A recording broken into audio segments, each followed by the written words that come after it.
Hər vaxtınız xeyir olsun. Mən Cəvən Həsənov. Növbəti sınağın izahına keçək. Elə isə vaxt itirməyək.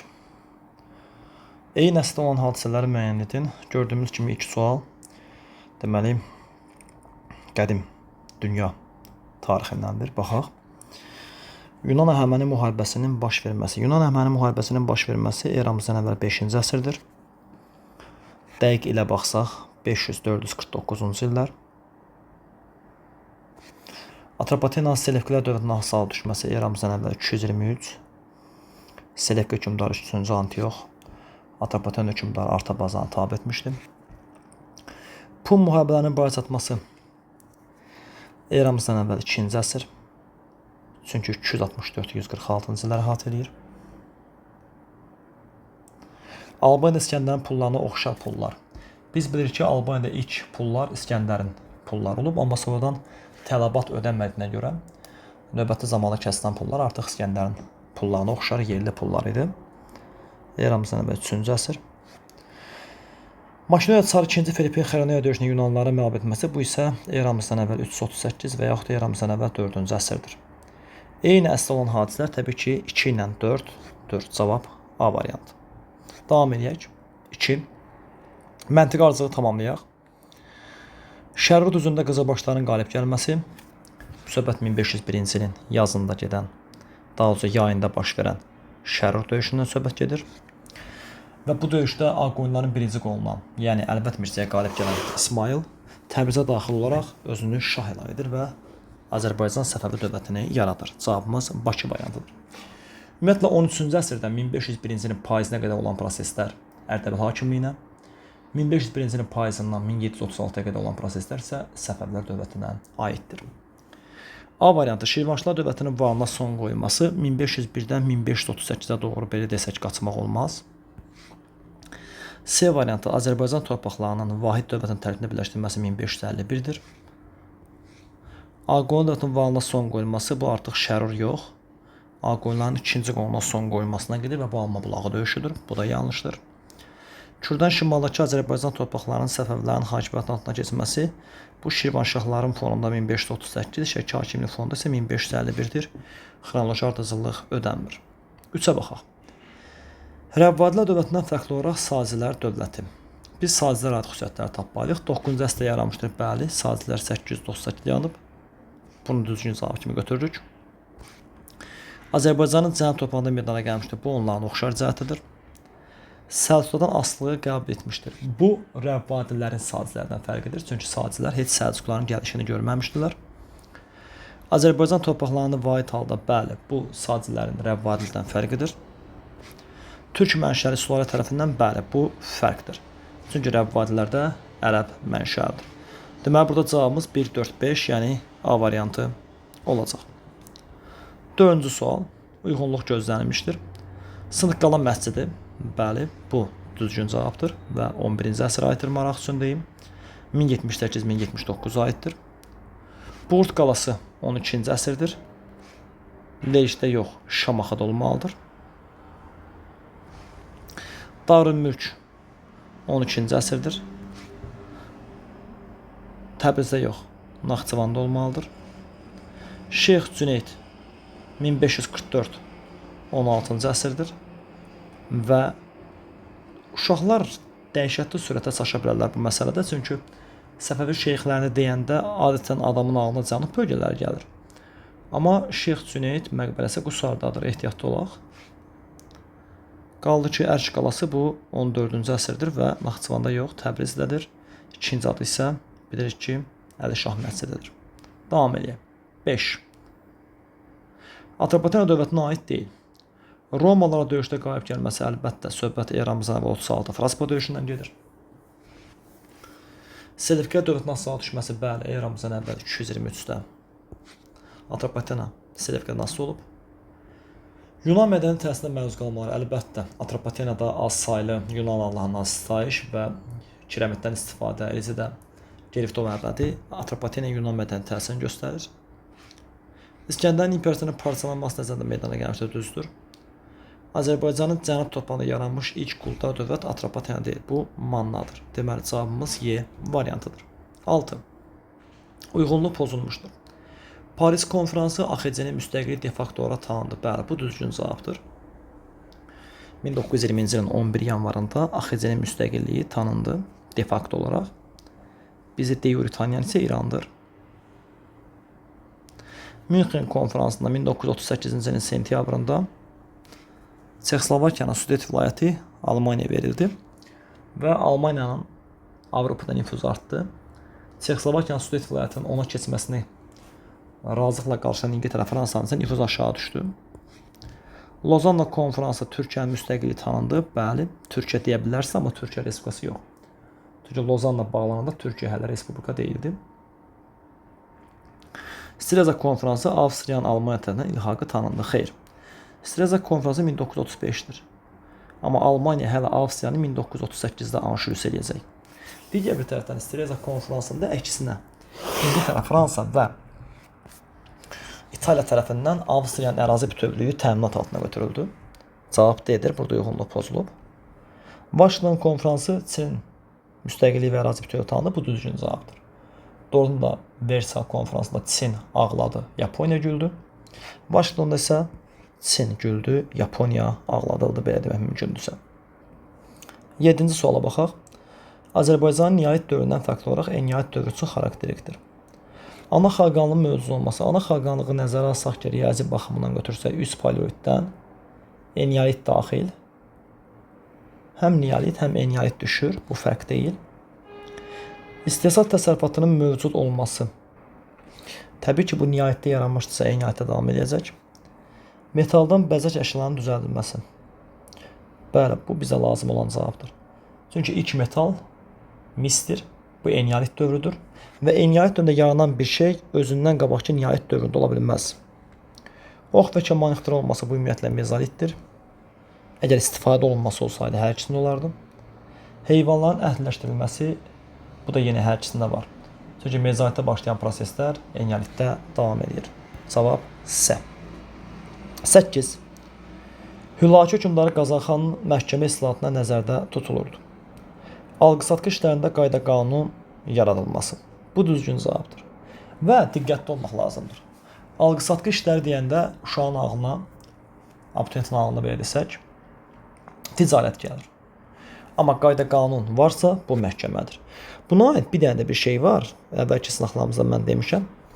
Bir də qoptur vergisinin ləğv olunması heç də vergi islahatı deyil, dini islahatdır. Digər variantlara baxaq. Əhalinin bütün təbəqələri üçün vahid məhkəmələr yaradıldı. Bu 1866-dır və Qazanxana aid deyil. Gömrük bu ticarət islahatıdır ümumiyyətlə. Qeyri-qanuni vergi ağzımızda vergi deyirik, vergi islahatıdır. Əhalinin istismarının qarşısının alınması, onsuz da bütün islahatların mahiyyəti budur. Əhalinin istismarının bu və ya digər şəkildə qarşısının alınması. Burada ən optimal variant təbii ki, A variantıdır. Məncə ilk səhifədə bir izah olunan testimiz qalmadı. Davam edək. 9. Hadisə nəticə əlaqələrinin doğru verildiyi cavabı müəyyənləşdirin. Sadova döyüşü Prusiya qüvvələri Avstriyanı məğlub etdi. Bəli, düzdür. Doğrudan da 1866-cı ildə baş vermiş Sadova döyüşündə Prusiya Avstriyanı məğlub etdi. Nəticədə Avstriya 1814-15-ci il Viyana konqresindən mövcud olmuş Alman ittifaqını tərk etdi. Sedan döyüşü 1-ci imperiya son qoydu. Tamamilə yanlışdır. Sedan döyüşü nəticəsində 2-ci imperiya son qoyulub. Saratoga döyüşü ABŞ qoşunları İngilis ordusunun məğlubiyyəti atdı. Bəli. Söhbət 1777-ci Saratoga döyüşündən gedir. Bu düzgündür. Kuban döyüşü Rusiya Şimali Qafqazın işğalını bağa çatdırdı. Xeyr. Düzdür. Kuban döyüşündə belə deyim, Ruslar qalib gəlirlər. Amma Qafqazın işğalı 1864-də bağa çatacaq. Ona görə bu da yanlışdır. Bizə doğru cavablar lazımdır. Doğru cavablarımız isə A və C, yəni Y variantıdır. Davam edək. 10-cu sual. Uyğunluğu müəyyən edin. Şirvanşlar dövləti və Şirvanşlar dövlətinin fonunda Məziyyədlər və Dərbəndlər. Məziyyədlər sülaləsinin mövcud olma illəri 861 1027, Dərbəndlər isə 1382 1538 olsun. Paytaxtın Bakıya köçürülməsi bu 1192-ci ildir və yuxarıdakı şərt ödəmir. Sazilər dövlətindən asılı olması 10-cu əsrin əvvəlləri və yuxarıdakı şərt ödənir. Slavyanların qarəsi yürüşlərinə qarşı mübarizə aparılması Slavyanların yürüşlərini bəli, məziyyətlər görüblər. Məsələn, 910-cu ildə Slavyanlar Sar adasını tutduqdan sonra aşağı düşüb əvvəlcə Gilanşahın qoşunları tərəfindən məğlub oldular. Gedəndə isə Şirvanşahlar tərəfindən məğlub edilirlər. C də var. Birdən B, C-ni oğurlayaq, davam eləyək. Səfəvilər tərəfindən hakimiyyətinə son qoyulması, bəli, bu Dərbəndlilərdir. 1538 götürək. Monqolların qarəsi yürüşlərinə qarşı mübarizə aparılması. Monqollar 13-cü əsrdə gəlib və bu yuxarıdakı şərti ödəmir. Ağqoyun dövlətlə müttəfiq olması, bəli, Ağqoyununu görübdür. Deməli 1 BS, deməli 1 BS, 2 AC. Davam eləyək. 11-ci suala baxaq. 17-ci əsrdə göstərilən xüsusiyyətlərin aid olduğu dövlətləri xəritəyə əsasən müəyyənləşdirək. Yeni sülalənin hakimiyyətə gəlməsi, Səfəvi dövlətlə müqavilə imzalanması. Burada söhbət 1 və 4-dən gedir. 1 İngiltərədir, 4 isə Rusiyadır. Doğrudan da İngiltərədə 1613-də Romanovlar gəlib. Daha doğrusu 1603-də Stuartlar, Rusiyada isə 1613-də Romanovlar gəlib və eyni zamanda həm İngiltərə, həm Rusiya Səfəvilərlə müqavilə bağlayıbdır həmin dövrdə. İngilislər təbii ki 1621-də Şah Abbas və 1-ci James, Ruslar isə 1667-də 1 və 4. 12-ci suala baxaq. 19-cu əsrin birinci yarısı, 19-cu əsrin ikinci yarısı. 19-cu əsrin birinci yarısı təbii ki 1801-1850-ci illəri əhatə edir. 19-cu əsrin ikinci yarısı 1851-1900-cü illəri əhatə edir. Neft sənayesində iltisam sisteminin ləğvi 1872. Təbii ki bu ikinci yarıya aiddir. A2-yə gedəcək. Rəhdar sisteminin ləğv olunması 1836 birinci yarısıdır və birinciyə gedəcək. Kəndli islahatının keçirilməsi bu həm 1847-də var, həm 1870-də var. Deməli ortaq bir cəhətdir. 3-ə gedəcək. Komedi idarəsinin mövcud olması 1840-a qədər mövcud olub. Bu birinci yarıya gedəcək. Yeni quberniyanın yaradılması hər ikisinə gedəcək. Məsələn, 1846 Şamaxı quberniyası, 1868 məsələn Yezavitpol quberniyası. 1B-də 2A, 3C-Y cavabımız Bakı variantıdır. Məncə də burada da bir izah olunmayacaq sualımız yoxdur. Davam eləyək. 13. Böyük bir mətndir. Mətnə əsasən doğru fikirləri müəyyən edin. 19-cu əsrin 40-cı illərində həyata keçirilən islahatlar artıq sonrakı 10 illiklərdə özünü doğrultmadı. Çünki imperiya miqyasında kapitalist münasibətləri formalaşırdı. Cəmiyyətə gedən prosesləri tənzimləmək üçün yeni qanunlar qəbul etmək lazım idi. Uzun sürən hazırlıq işlərindən sonra 1870-ci ildə kəndli islahatı keçirilməsi barədə əsasnamə İmperator 2-ci Aleksandr tərəfindən təsdiq edildi. Kəndli islahatından danışır. 1870-ci il islahatından.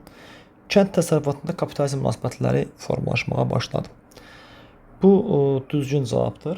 Əsasən, belə deyim, sənayemizdə kapitalizm münasibətlərinin formalaşması 19-cu əsrin birinci yarısından başlasa da, kənddə bu ikinci yarıda olur. Bir düzdür. Kəndlilərin feodal şəxsi asılına son qoyuldu. Doğrudan da 1870-ci il islahatına görə asılığa son qoyulub. Kəndli öz pay torpağını xüsusi mülkiyyətə çevirmək hüququ verildi. Bəli, 1870-ci islahatı feodal asılına ləğv etməklə yanaşı, həmçinin kəndli ilk dəfə torpaq alma hüququnu verir. Kəndlilər vergi və mükəlləfiyyətlərdən azad edilər. Belə bir şey mümkün deyildi bu dövrdə. Mükəlləfiyyət hardasa sonradan olacaq, amma vergidən azad olmaq mümkün deyil. Kənddə təbəqələşmə gücləndi. Bəli, torpağını ala bilənlər qol çomaq, ala bilməyənlər isə daha da kasıbladılar. 4 cavabsız, amma belə bir cavabımız yoxdur. Ona görə yenidən baxaq bu məsələyə.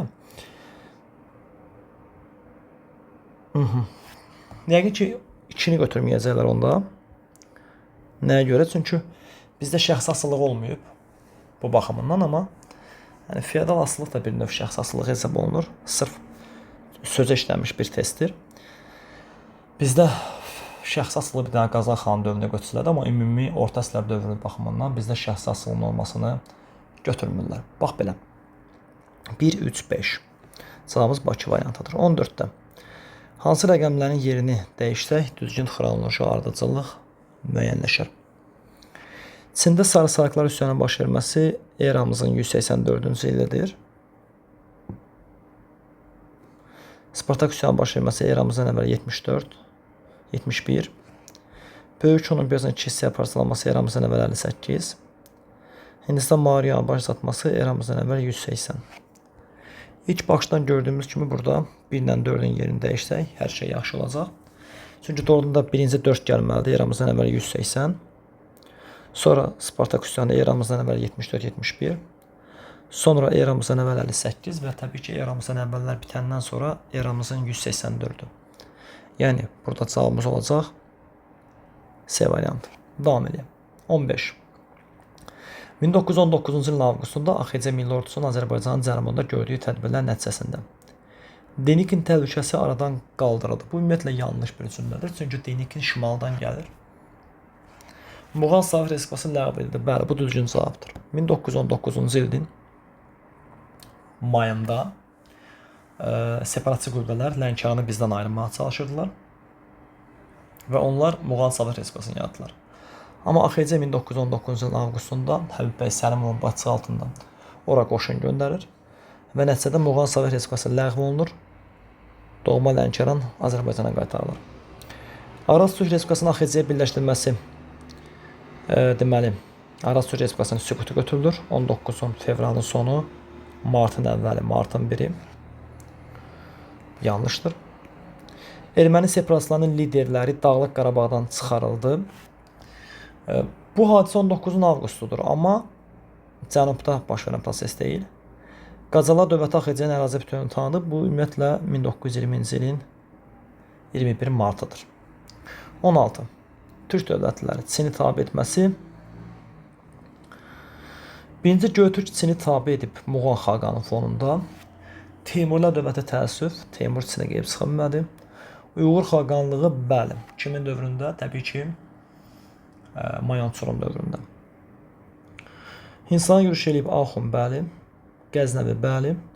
Xəzərlər isə Avropada yaranıb və adətən Şərq Avropanı əhatə edibdir. Bu yanlışdır. Deməli, 1 AC, 2 AB. Varmı? Bir dənə cavabımız var.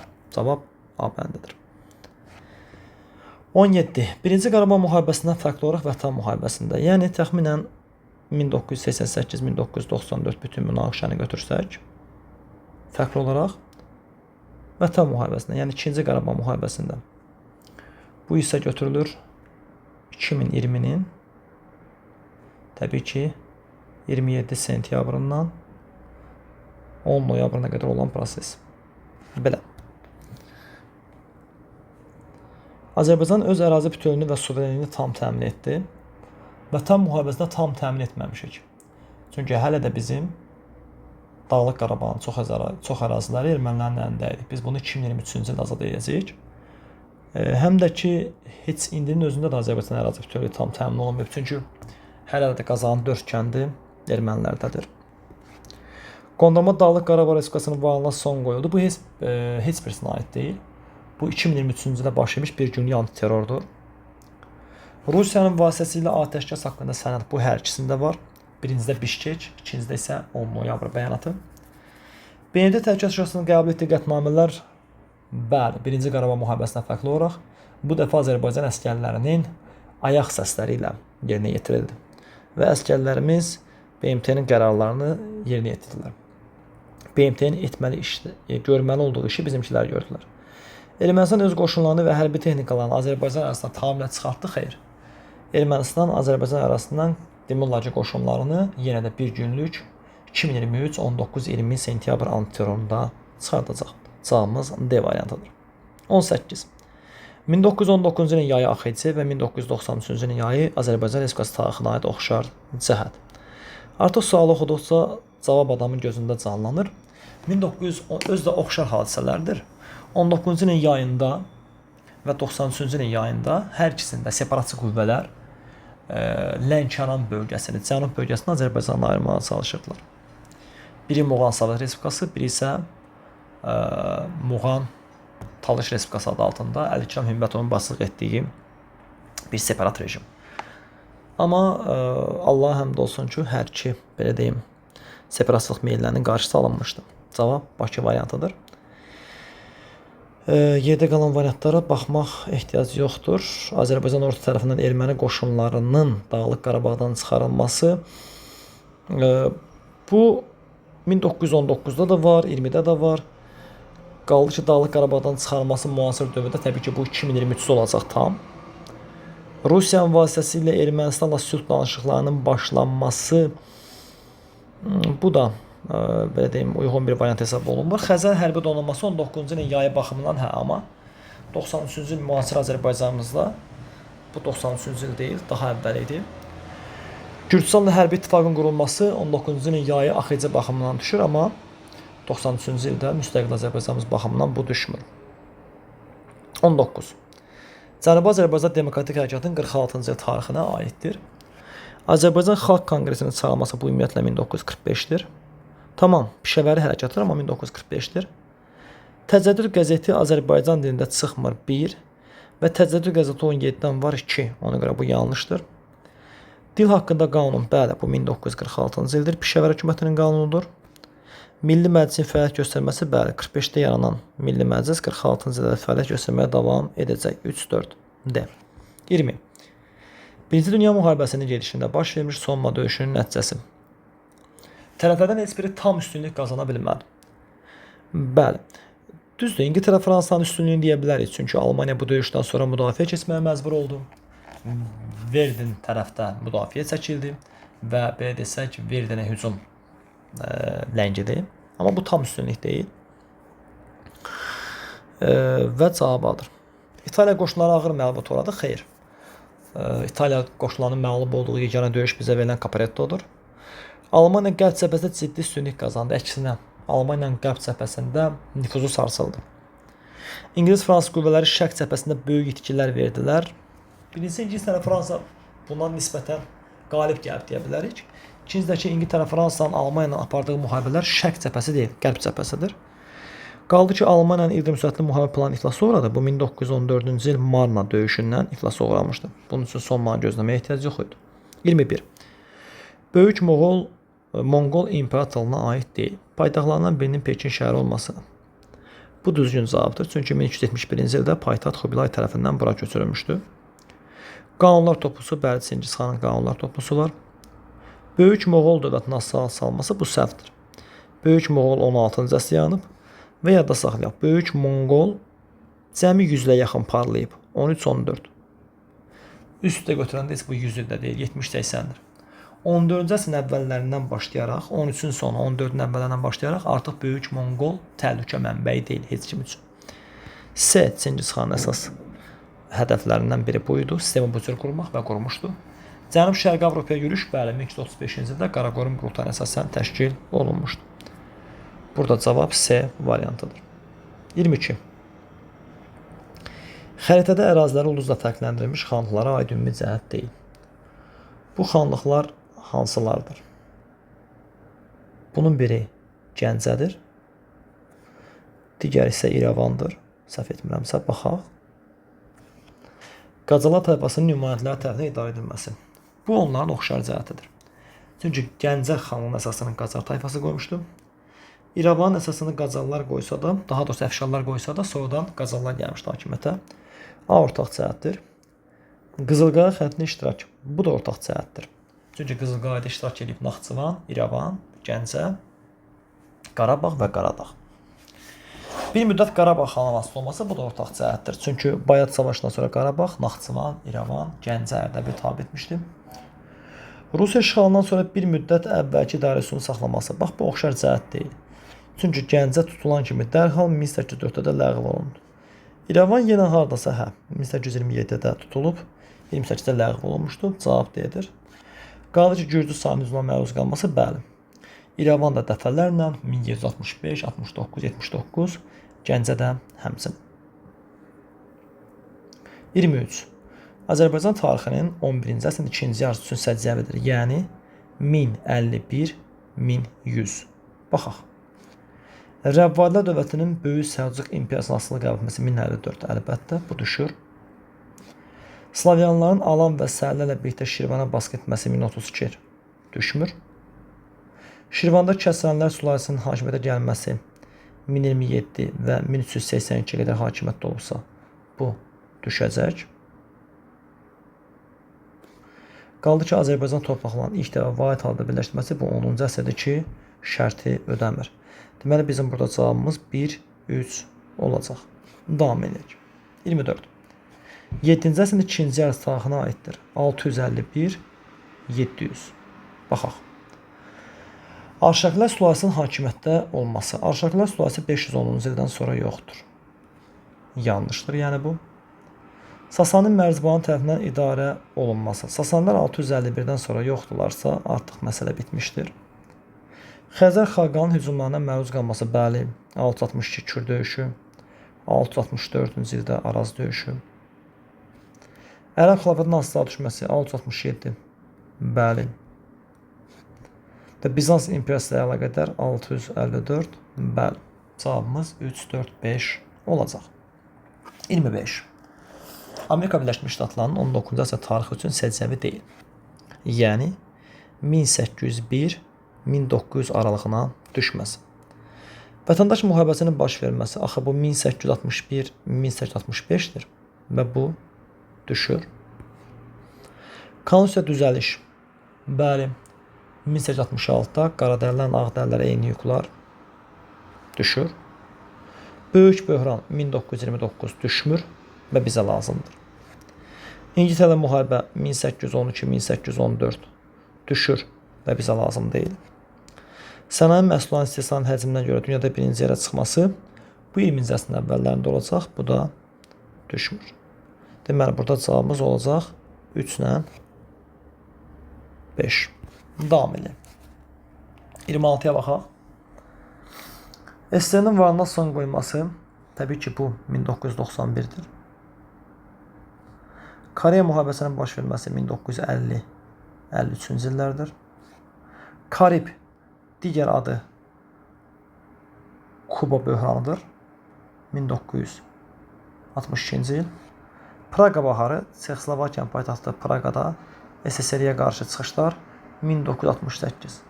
Gördüyünüz kimi burada cavab 2, 3, 4, 1 şəklində olacaq.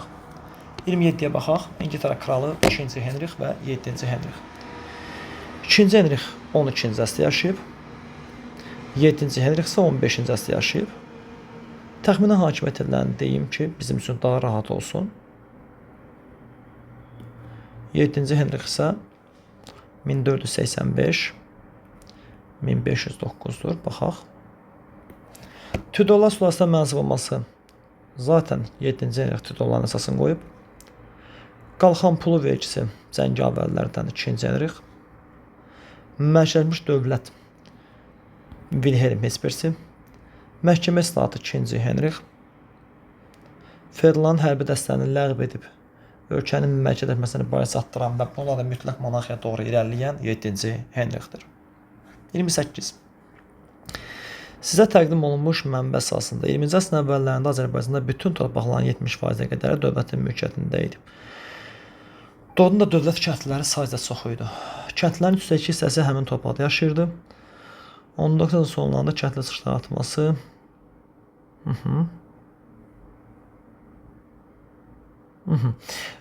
1900-cü ildə biz bilirik ki, ümumiyyətlə dövlət kəndliləri haqqında 1900-cü ildə bir qanun var və həmin qanunun bir cümləsi var ki, kəndlilərə icma torpaqlarından nəsli istifadə hüququ verilir. Bəs hansı torpaqlardan verilir? Ona görə də 1903-cü il qanunu əsaslandırılır. Ağzımızda deyirik. Əsaslandırılır. Yəni əsasnamə qəbul olunur. Və həmin əsasnaməyə görə artıq kəndlilərin torpaqlarında mövcud sənədlər əsas götürülməli idi. Bu islahatın bir dənə mənfi xüsusiyyəti var idi, bir dənə müsbət xüsusiyyəti var idi. Mənfi xüsusiyyəti o idi ki, məsələn, tutaq ki, hər kəndliyə rəqəm simvolikdir. 5 desətin torpaq verirdilərsə, onun 3-ü yararlı olurdu, 2-si yararsız olurdu. Və nəticədə yazıq kəndli 3% yararlı torpaq əvəzinə 5% pulunu ödəyirdi. Bu mənfidir. Müsbət cəhəti isə o idi ki, dövlət kəndlərində çəməndən, otlaqdan, meşədən, sudan pay verilirdi. Bax, bu 2 dənə dediyim maddə 1912-ci il sahibkar kəndlərində əksin olacaq. Nəysə, mətləbdən çox uzaqlaşmayaq, baxaq görə bizə nə istəyir. Mənbədə bəhs olunan qanunun adını müəyyən edərək yazın. Elə cavab verdim. Dövlət kəndlərinin torpaq quruluşu haqqında qanun 1900. Bəhs edilən qanun əvvəlkilərdə keçirilmiş aqrar islahatlarından mənbədə verilməmiş fərqini yazın.